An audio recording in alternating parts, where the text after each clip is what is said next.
በመለኛ ገጽ ዛሬ ጉልባን እንዴት እንደሚዘጋጅ አሳያችኋለሁ። ባለንበት የፋሲካ ጾም ወቅት ጉልባን ለምን እንደምንበላና የትኛው ቀን ላይ እንደምንመገበው የምታውቁ ካላችሁ እንድንማማርበት አስተያየት መጻፊያው ላይ ጻፉልን።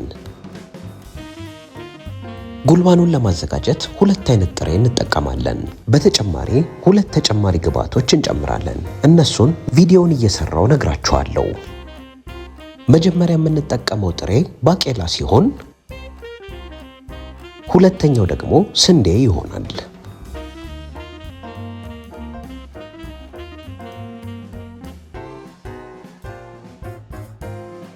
አስቀድማችሁ ባቄላውን በደንብ አድርጋችሁ ትለቅሙታላችሁ።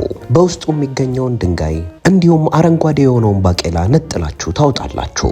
ይህን ባቄላ ስትገዙ የተከካ ብላችሁ መግዛት ይኖርባችኋል። ያልተከካውን የምትገዙ ከሆነ ደግሞ በቤት ውስጥ መከካት ትችላላችሁ። ይህን የተከካ ባቄላ የገዛሁት ጃፓን ገበያ ጥራጥሬ የሚሸጡት ጋር ሲሆን እዛ በጣም በቅናሽ ታገኙታላችሁ። ብዙ ስራ እንዳይሆንባችሁና እንዳያደክማችሁ ከፈለጋችሁ የተለቀመውን መግዛት ትችላላችሁ። ባቄላውን በሚገባ ከለቀምነው በኋላ የወጣለት ቆሻሻ ይህንን ይመስላል። አሁን ደግሞ ልክ እንደ ባቄላው ስንዴውን በደንብ አድርገን እንለቅመዋለን። ይህን ስንዴ ስትገዙ ለጉልባን የሚሆን ወይንም ለንፍሮ የሚሆነውን ብላችሁ ግዙ። ስንዴውንም ስትለቅሙ በውስጡ በጣም የጠቆረ እንዲሁም በውስጡ የተለያዩ ጠጠሮች ካገኛችሁ ነጥላችሁ ማውጣት ይኖርባችኋል።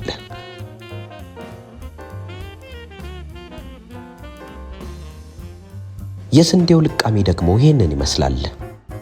አሁን ለቅማችሁ ያዘጋጃችሁትን የተከካ ባቄላ በውሃ በደንብ አድርጋችሁ ታጥቡታላችሁ። ጉልባን ስትበሉ ጨጓራችሁን የሚያሟችሁ ከሆነ እንዳትታመሙ የሚያደርጋችሁ ሚስጥር ባቄላው ንጹህ ውሃ እስኪያወጣ ድረስ በሚገባ ማጠብ ነው። ባቄላው በሚገባ ከታጠበ በኋላ ይህንን ይመስላል። አሁን የባቄላውን ውሃ ታጠሉና ሰፋ ያለ ንጹህ ትሪ ላይ ገልብጣችሁ በፀሐይ ታደርቁታላችሁ። ባቄላው በሚገባ ለመድረቅ ከ1 ሰዓት እስከ 1 ሰዓት ተኩል ያህል ይፈጅበታል። ቶሎም እንዲደርቅላችሁ በማንኪያ ዘርዘር አድርጋችሁ አስጡት።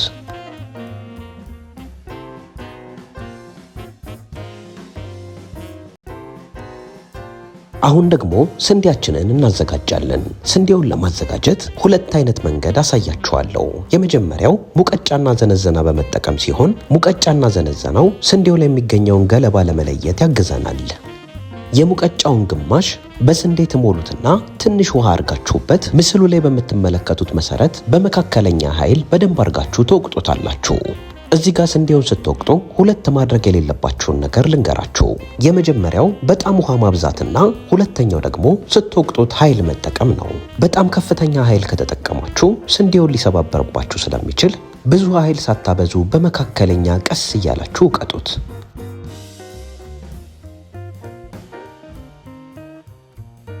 ስንዴውን በመካከለኛ ጉልበት እየወቀጣችሁት ስትመጡ ልክ ምስሉ ላይ በምትመለከቱት መሰረት ገለባው በደንብ እየተለየላችሁ ይመጣል።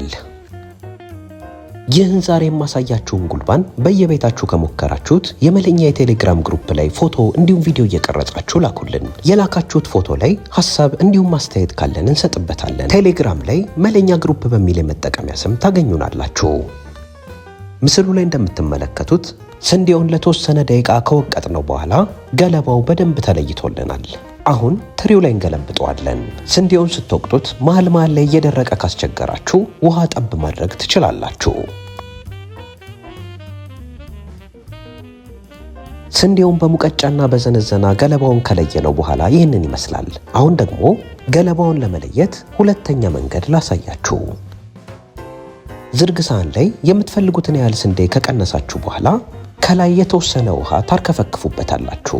ልክ እንደ ቅድሙ እዚህ ጋር ውሃ ማብዛት የለባችሁም። አሁን የቻለላችሁን ያህል ስንዴ እጃችሁ ላይ በመያዝ በእጃችሁ በደንብ አድርጋችሁ ትፈትጉታላችሁ። በተደጋጋሚ እየፈተጋችሁት በመጣችሁ ቁጥር ገለባው እየወጣላችሁ ይመጣል። ይህ ሂደት በጣም ጉልበት የሚጠይቅና ጊዜ የሚፈጅ ስለሆነ እኔ በግሌ የመጀመሪያውን መንገድ ብትጠቀሙ መክራችኋለሁ። የመጀመሪያውን መንገድ ስትጠቀሙ በቤት ውስጥ ሰፋ ያለ ሙቀጫና ዘነዘና ካላችሁ እሱን ብትጠቀሙ ባይ ነኝ።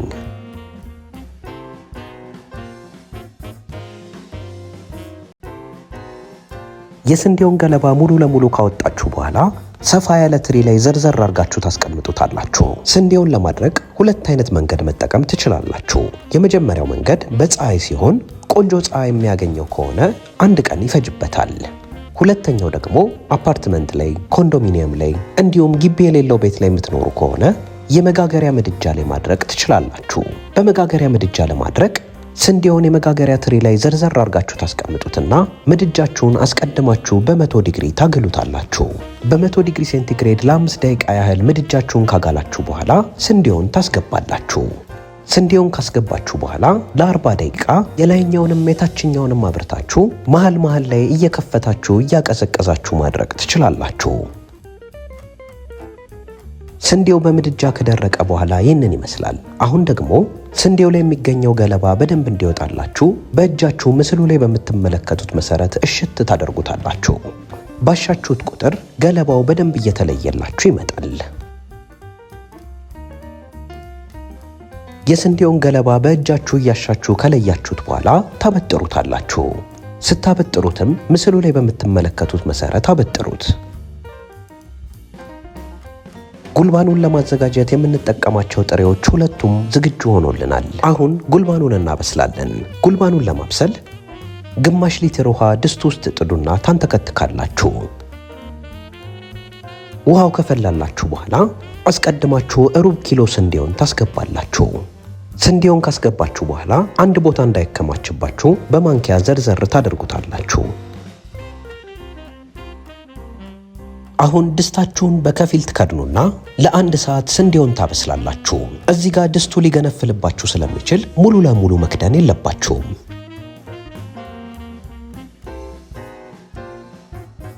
ስንዴውን ጨምራችሁ ለ1 ሰዓት ያህል በደንብ ካንተከተካችሁት በኋላ ግማሽ የቡና ማንኪያ ጨውና አጥባችሁ ያዘጋጃችሁትን ሩብ ኪሎ ባቄላ ከላይ ትጨምራላችሁ። ባቄላውን አንድ ቦታ ከመዘርገፍ ይልቅ ምስሉ ላይ በምትመለከቱት መሰረት ዘርዘር አድርጋችሁ ጨምሩት። እህሎቹን እያበሰላችሁ መሃል ላይ ውሃ ካለቀው የፈላ ውሃ ከላይ ጠብ እያረጋችሁ ማብሰል ትችላላችሁ። ባቄላውን ካስገባችሁ በኋላ ለተጨማሪ 1 ሰዓት ታንተከትኩታላችሁ። እዚህ ጋር አንድ መዘንጋት የሌለባችሁ ነገር የምድጃችሁ የሙቀት መጠን በጣም ከፍተኛ ላይ መሆን ይኖርበታል። የምታበስሉት ጉልባን ውሃውን እንደጨረሰና እንዳልጨረሰ ለመለየት ከፈለጋችሁ ልክ ምስሉ ላይ በምትመለከቱት መሰረት በማንኪያ ወጋ ታደርጉታላችሁ። ማንኪያውን ስታወጡት በጣም ውሃ ካለው ለተወሰነ ደቂቃ ታበስሉታላችሁ። ውሃ ከሌለው ደግሞ ጉልባናችሁ በሚገባ በስሎላችኋል ማለት ነው። አሁን ጉልባኑን ታወርዱትና ለተወሰነ ደቂቃ በእንፋሎት እዛው እንዲበስል ትተውታላችሁ። ለተወሰነ ደቂቃ እዛው በእንፋሎቱ ከበሰለ በኋላ ጉልባን ትኩሱን ስለማይበላ ትንሽ አቀዝቅዛችሁ አሳምራችሁ ታቀርቡታላችሁ። ጉልባን ብዙውን ጊዜ አብሮት ከሚጥሚጣ ጋር ስለሚቀርብ ቆንጆ ሚጥሚጣ ከጎኑ ማቅረብ ይኖርባችኋል። ጉልባን እንግዲህ እንዲህ ነው የሚዘጋጀው። ጉልባን መቼ እንደሚዘጋጅና ለምን እንደምንመገበው የምታውቁ ካላችሁ አስተያየት መጻፊያው ላይ እንድንማማርበት መጻፍ እንዳዘነጉ። በመለኛ ገጽ ሌላ እንድናሳያችሁ የምትፈልጉት ማንኛውም የምግብ እንዲሁም የመጠጥ አይነት ካለ እንደተለመደው አስተያየት መጻፊያው ላይ ጻፉልን። እናመሰግናለን።